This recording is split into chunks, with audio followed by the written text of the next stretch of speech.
Le 8 avril 2025, un avion atterrit à l'aéroport international d'Accra, au Ghana.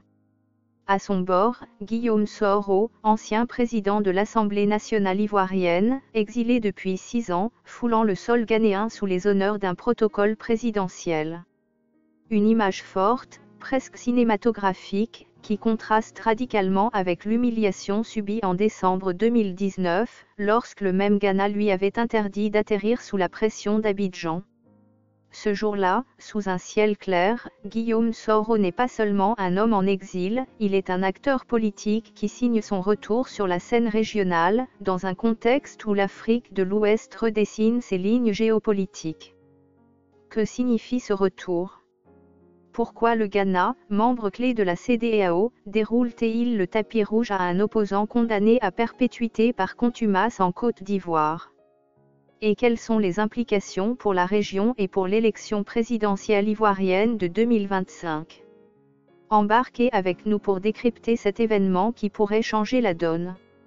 Dès son arrivée, Guillaume Soro est escorté par une impressionnante délégation, motard de la présidence, officiels ghanéens, et un passage au salon d'honneur de l'aéroport, réservé aux plus hautes personnalités. À la manœuvre, Larry Gebevlo Larty, représentant spécial du président John Dramani Mahama pour les relations avec l'Alliance des États du Sahel, AES. Ce n'est pas un simple geste de courtoisie.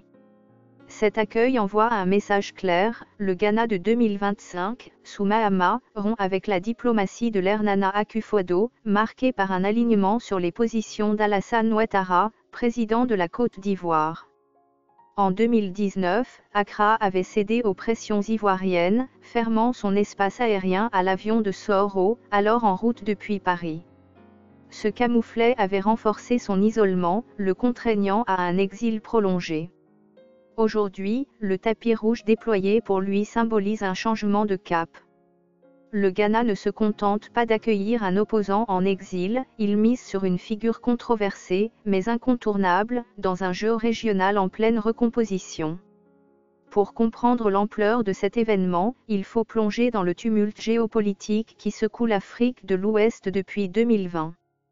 La région traverse une période de bouleversement majeur, coup d'État militaire au Mali, au Burkina Faso et au Niger, création de l'Alliance des États du Sahel, AES, retrait de ces 3 pays de la CEDEAO, et une rupture progressive avec l'influence française, applaudie par une jeunesse de plus en plus acquise au discours souverainiste et panafricaniste. Ces transformations redessinent les alliances et les rapports de force.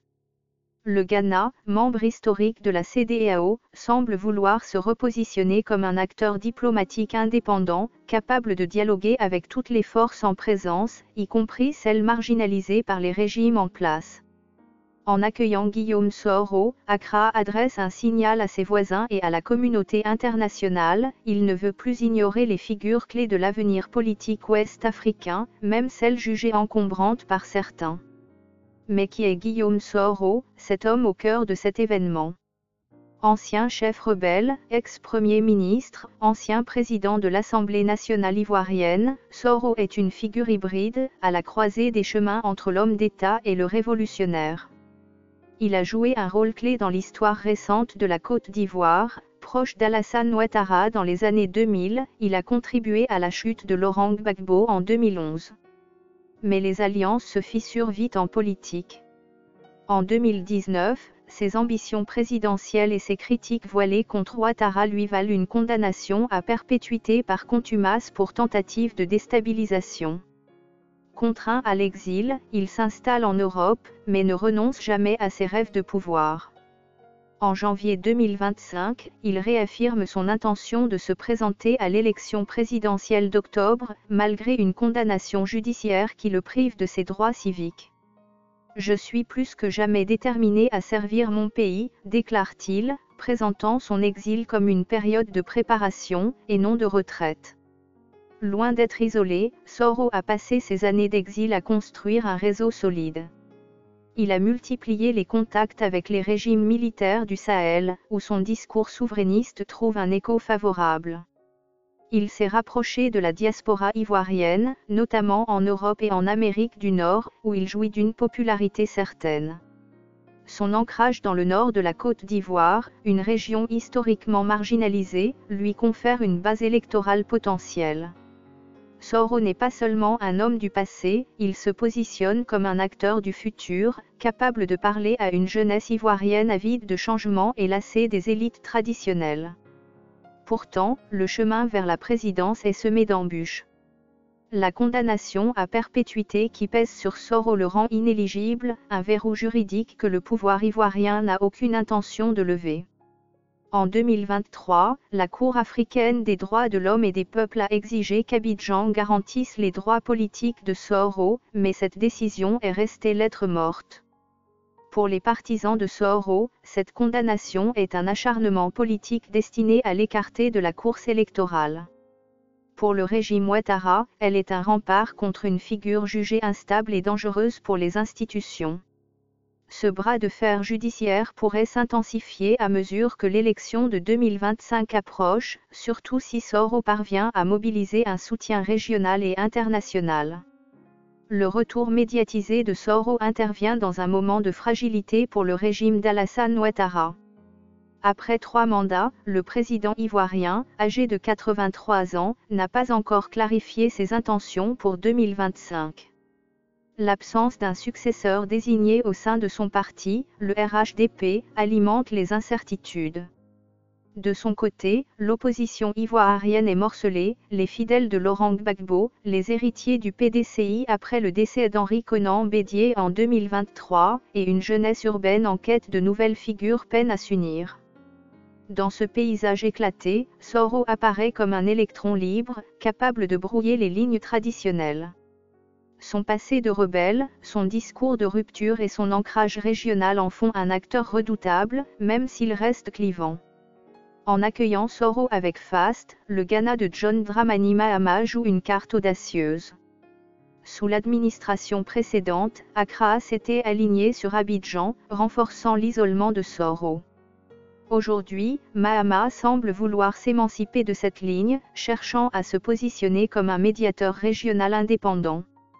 Ce choix n'est pas sans risque, il pourrait tendre les relations avec la Côte d'Ivoire, un partenaire économique majeur.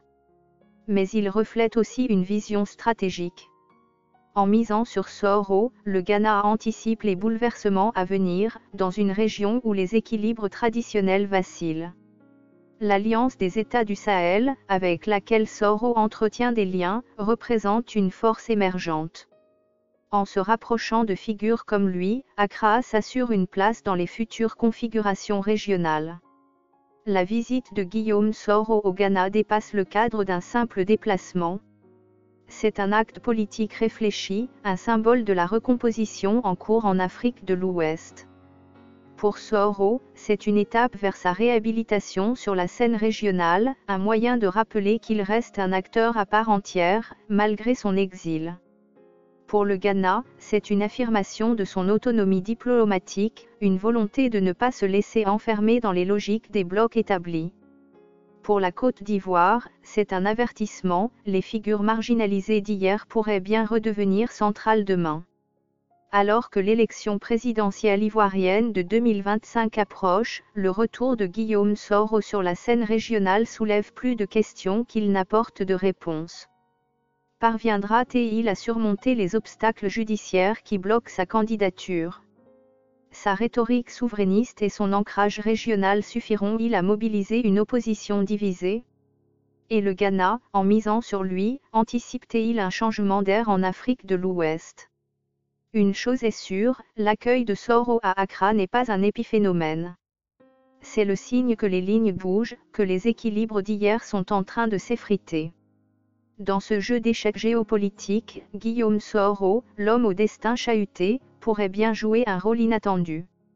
Restez connectés, car l'histoire est loin d'être terminée.